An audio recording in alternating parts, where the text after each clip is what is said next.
Melody Hines, yes. Mr. Cox, Yes.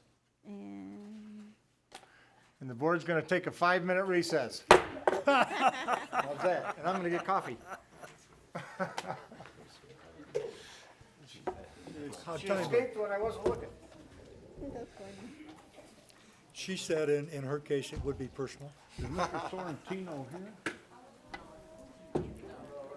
No? I wanted to ask him, what's St. Francis High School? Yeah, I don't have it because I gave her my Oh, pen. yeah. There's You not gotta one in write your South. stuff. East Michigan. I don't have a thing to write the name. I'll have to I'm ask doing, him. Neil's job. 'Cause I went- Fred, Oh, okay. are you getting any feedback in these suspension conferences about why parents aren't going to take advantage of that stuff? Yeah, I'll do it. I'm guessing, I said, read the, Lack of, I can't say lack of. yeah, he was principal in 2002 to 2004. They've But not we wouldn't have come had, back, we wouldn't so have had a display principal. Yeah, I know one of the teachers involved in that particular case, Might get one. and she has like 20 years experience working with the Tinkham group. She loves those kids. And she's gonna bend over backwards to help them.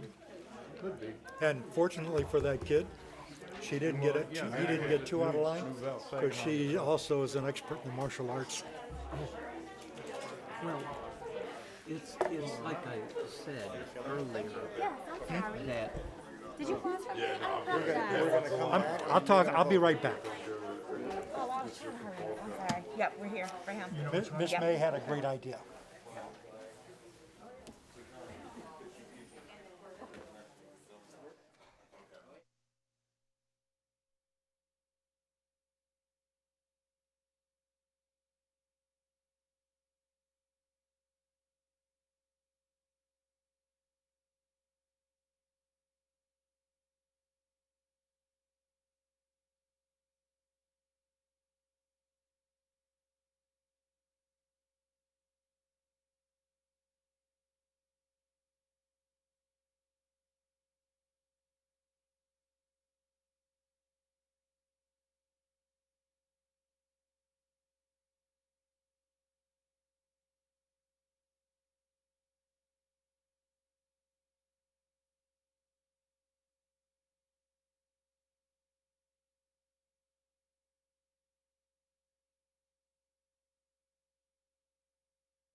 Meeting of the Wayne Westline Board of Education has returned to order from recess. And the item on the agenda, 156.22, has been voted on with the exception of Treasurer May. Treasurer May, on the issue of Mr. Charles Sorrento, Assistant Principal of John Glenn High School, what say you? Yes. All right, motion passes 6-0. Thank you. Let the record also reflect that this gentleman could not be here tonight as a consequence of conflicting schedules, but he will be here at the next meeting to address us and say hello. Mr. Dignan, or Dr. Dignan, still getting used to it. so am I. I'd like to present for your review and approval Mr. Michael Kopalka for the Assistant Superintendent of Human Resources If you go to page 33 of your board packet, Mr. Kopalka, education is from Eastern Michigan. He has a Bachelor of Arts in English Language and Literature, as well as History. He also has a Bachelor of Arts in History and Political Science from EMU. He also has his Master of Arts from Wayne State University in Educational Leadership. Certifications, Professional Educational Certificate, English BA 6 through 12, History CC 6 through 12, Political Science CD 6 through 12, Professional Administrator Certificate, Elementary and Secondary, Admin K-12 Cert. He was a teacher at Warren Fitzgerald Public Schools from 2001 to 2007, and currently is the principal of Chelsea High School, where he has served in that capacity since 2007. So moved. Moved by Mr. Albrecht. Support? Support. Support by Dr. Weaver. Discussion? Roll call vote, please, Ms. Hines? Yes, Dr. Weaver, Yes. Miss May, Yes. Mr. Albrecht, Yes. Mr. Buckaroo. Yes. Dr. Hines, yes, and Mr. Cox. Absolutely, Let yes. the record show 6-0, the motion passed. Congratulations. Congratulations. Would you like to come up yeah, and I'd say like hello to us? put all? him on the front lines here. Say a few words. I'm going to remove my mask so you can see me smiling. I appreciate it, President Cox and Dr. Digney and esteemed members of the board. It is my privilege, honor and privilege to be hired in this position. So 15 years ago, I had the opportunity to leave Fitzgerald High School, where actually was my alma mater. I went to high school there and was able to get hired back and teach and coach there. And I had the opportunity to leave to go to Chelsea to start my administrative career in service and leadership. I've known Dr. Dignan for the better part of a decade. And so when I had a conversation with him about this opening, I had the same level of excitement and wonder that I did when I left Fitzgerald to go to Chelsea.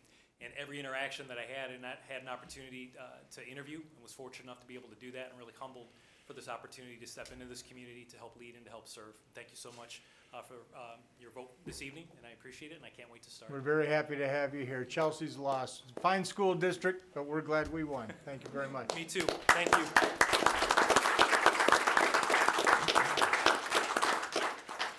One 157.22, Superintendent's reports or comments. Dr. Dignan. Just gonna get my notes in front of me. First off, I just want to thank the team that's out in the crowd. Every single day, they roll up their sleeves, they come to work. Sometimes I don't know how do they do it. They're like magicians because they have so many things coming at them in so many different directions, yet they always keep their head up and they're always acting in the best interest of kids. And I can't say that enough. I just have to say thank you. If we could give them a round of applause, I'd appreciate it.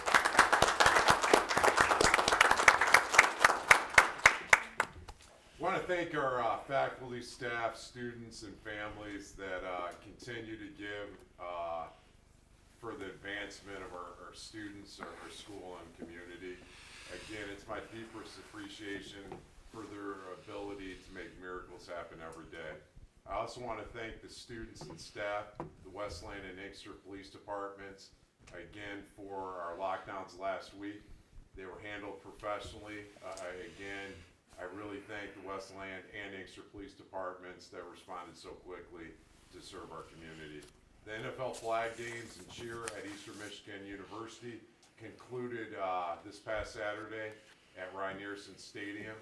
It was really exciting driving up to the Convocation Center at Eastern Michigan and seeing that parking lot filled with cars from Wayne Westland. Once you got in the stadium, you could feel the electricity of both the players and the cheerleaders, so excited to be on a college campus. It was really breathtaking.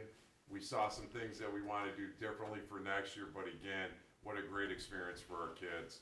It was mentioned earlier about the Lawrence Tech University Scholarship with the Wayne Westland Schools called Blue Devil Promise. We will have 50 scholarships for our kids at all of our high schools, starting with this graduating class, 50 scholarships that equate to about $80,000 a piece. We will be starting our winter season, and as I've been told by our elementary principals and academic or athletic and extracurricular coordinators, the sign up for our winter sports has been off the charts. We plan to give away t-shirts to the elementary students at the basketball games, starting when we tip off here in late November. We had 40 students from the William D. Ford attend the Just Build It Youth Construction Career Expo at Eastern Michigan on October 19th, which was huge. And I just want to say this too, because I know we talk about a lot of college readiness. We have a partnership. I'm really excited about this. All the big skilled trade centers are going to be here on our campus December 13th to have the regional meeting at Wayne Westland Schools. I want kids, and again, the community I came from, we had a lot of people in my neighborhood that were involved in the skilled trades, whether it was electrician, plumber. So I want our kids to understand that there's a lot in front of them, not just college readiness, but also career readiness. The other thing is, this is probably going to be the biggest scholarship we have. We have a partnership with Eastern Michigan University, where if our kids are Pell eligible and have a 3.0, they can get free tuition at Eastern Michigan University. We're the only ones in public schools that have this relationship with Eastern. It covers 85% of our kids, and again, is going to present another option. I just wanted to say, on Friday, we dedicated our banquet center at the William D. Ford for Dr. Barrissey.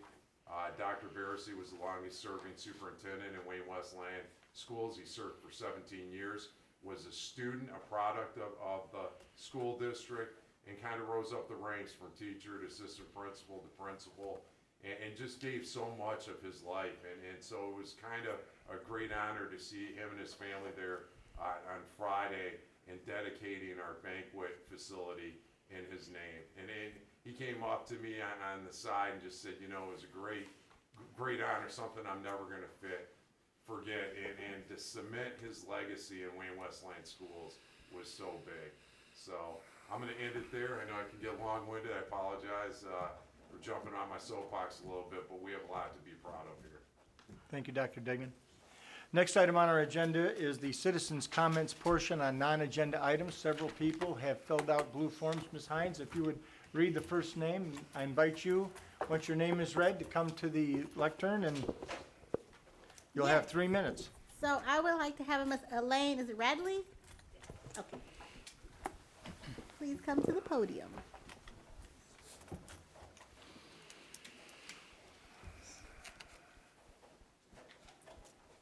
Good evening. I Hello, just want Ellen. to say it was really nice to hear the kids talk today, the high schoolers, and how they're feeling and being back into school and feeling that normalcy.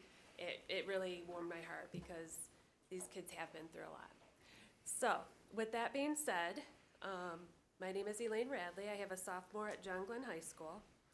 To date, as of Friday, there's been 1,948 kids that have been quarantined, with 240 cases reported in about 2 months into the school year, with approximately 7.5 months to go. That's not good. I mean, if that many already have been out of school in that short of a time period.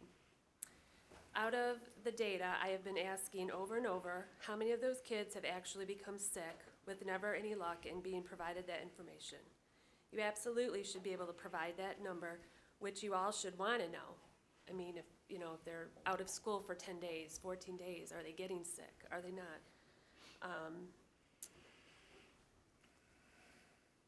It makes no sense whatsoever. You're basing it on a possibility that they could, but in most of the cases, they don't. And if we really should try to get that information, in my opinion.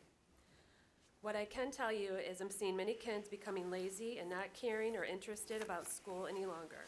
I have seen and heard with my own eyes, they're excited when they get called out, and it's basically a vacation for them to be playing their video games all day long. And I can verify that by many of my son's friends. Didn't our kids have enough time off in person last year?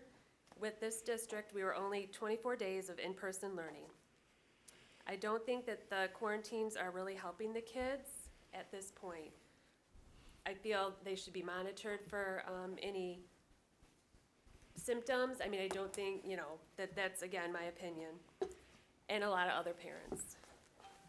To wrap this up, unnecessary testing of healthy kids brings more false positives, never-ending quarantines, which the testing now is starting, which we just got emails on, constant stress, guilt if they are positive, depression, and lost college opportunities. I would strongly suggest changing the policy or making adjustments with it.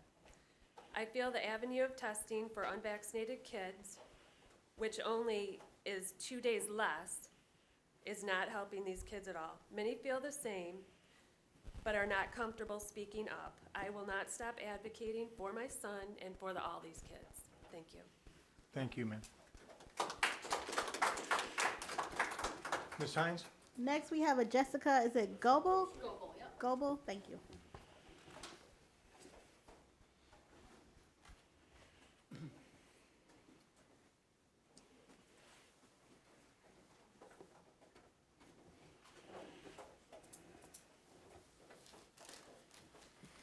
As she said, my name is Jessica Goebel. I have 2 students in the district. She's one of them hiding behind me. There are a few things I'd like to address today. The first is regarding the weekly email update I got from my daughter's school. Near the bottom of the email, there was the paragraph about the COVID-19 testing. It said, quote, beginning the week of October 25th, all schools in the district will have rapid COVID-19 antigen tests available.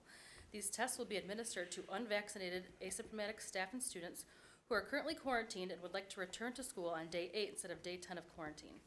Parents or guardians can contact the nurse at your school and set up a drive-through appointment.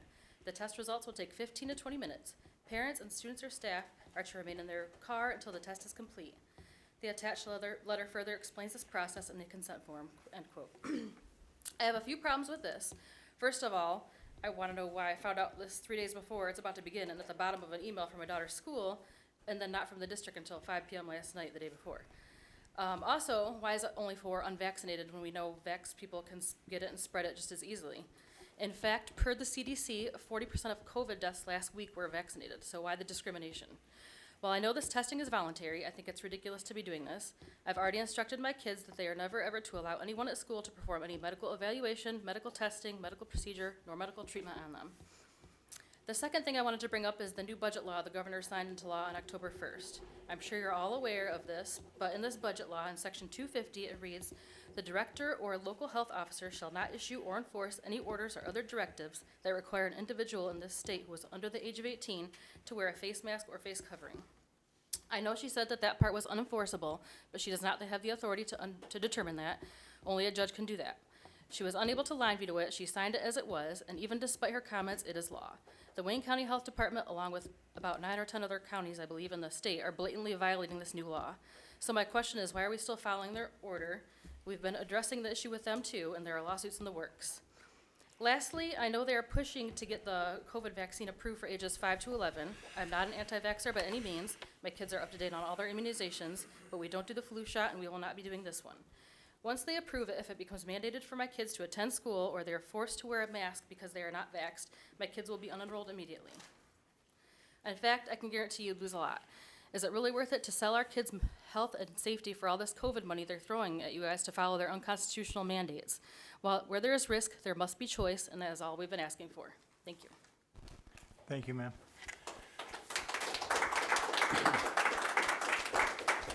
Next speaker, Ms. Hines. Yes, we have a Miss Christina Jacobs. Christina Jacobs.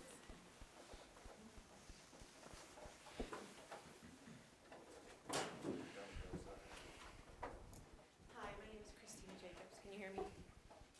I'm not one for public speaking, but you do see me all over the place because I do try to stand up for children. I wasn't going to announce this, I wasn't going to say this, but I'm going to say it now anyhow. I am the Hug Bug owner in Westland, right down the road here. And I do not mask the children. I do not mask my staff. And yet nobody has gotten COVID. Also, my family has autoimmune disorders. My son last year wore a mask at school. And he got a GI bleed because he got overgrowth in his gut bacteria. Because when you have an autoimmune disorder, your body overreacts. And when it overreacts, when you have this mask on, it festers these things going on in here. So not everybody, this might not happen to everybody, but it happened to my son.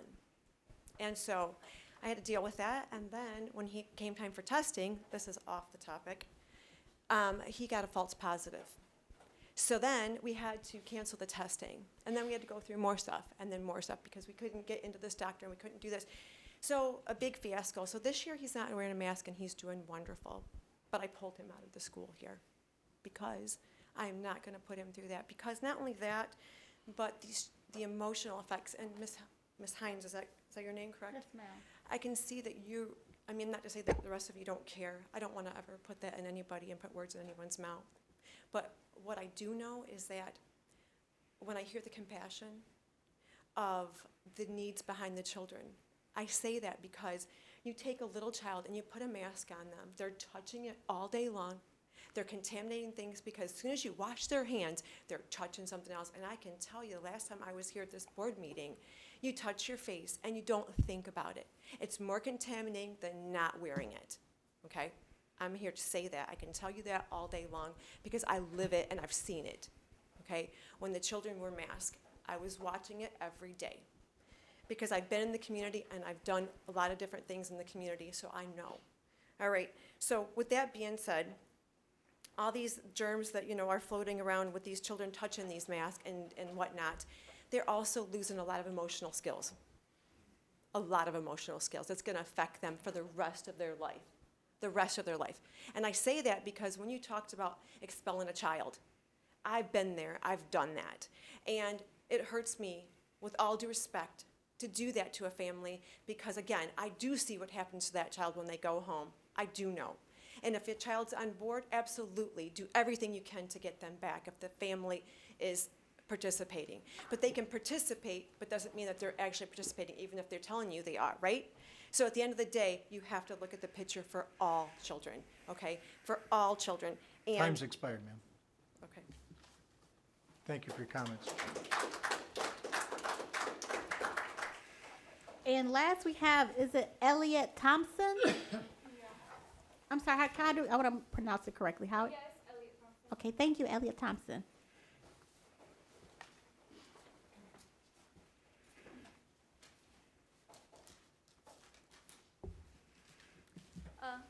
Good evening. I'm Elliot Thompson. I'm a junior at John Glenn High School. Tonight, I'm here to discuss the last board meeting on September 13th, when a member on the board ripped off his mask and threw it on the grounds. And then later, a $1 million legal battle was brought up fighting the mandate. Personally, I struggle to find the logic for this, even though there were reasons brought up that I can understand with your child and their medical issues, which I feel like that should definitely be an exception. However, there's many reasons I disagree with removing the mask mandate. For starters, there's a study done by the CDC with 169 schools. This study showed that schools that enforced the mask mandate had a 37% lower COVID rate than schools that didn't. Obviously, this will vary between places, and with districts with only a couple hundred students or 1,000 in more rural areas, and a district like ours with thousands of children, these numbers vary. However, we do need to realize that the masks do provide a layer of protection. If not 100%, it is something. You're entitled to your feelings and your opinion. However, I feel like most of the people in this room, if not all, aren't medical professors. So why are we ignoring what they're telling us is best for our safety and to limit the spread of COVID and allow us to keep the normalcies that we've finally gotten back?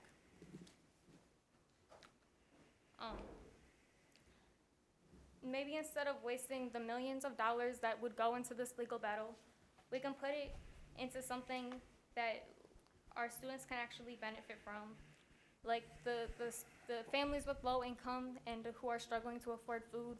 Put it towards supporting them. That'll probably help with behavior as well. And the money that you're trying to fight this battle with is for our education and not for your agenda. And it's supposed to lead us to success and not the hospital, truthfully. However, I do understand that masks aren't ideal, especially to many board members and to parents. But we still need to remember that 730,000 Americans have died from complications of COVID-19, and the numbers rise daily.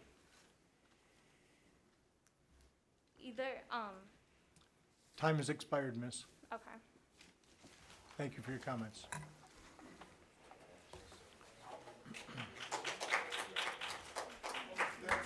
Ms. Hines, anyone else? That's all, sir. Is there anyone else that would like to address the board on non-agenda items this evening? Okay, seeing none, we're going to move to the next item on the agenda, which is the review and recommendations, members of the Board of Education, 159.22. Mr. Albrecht? Thank you, President Cox.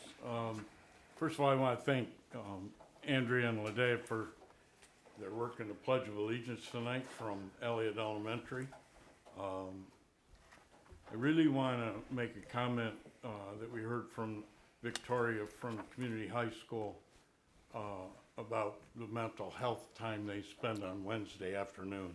I think that's critical.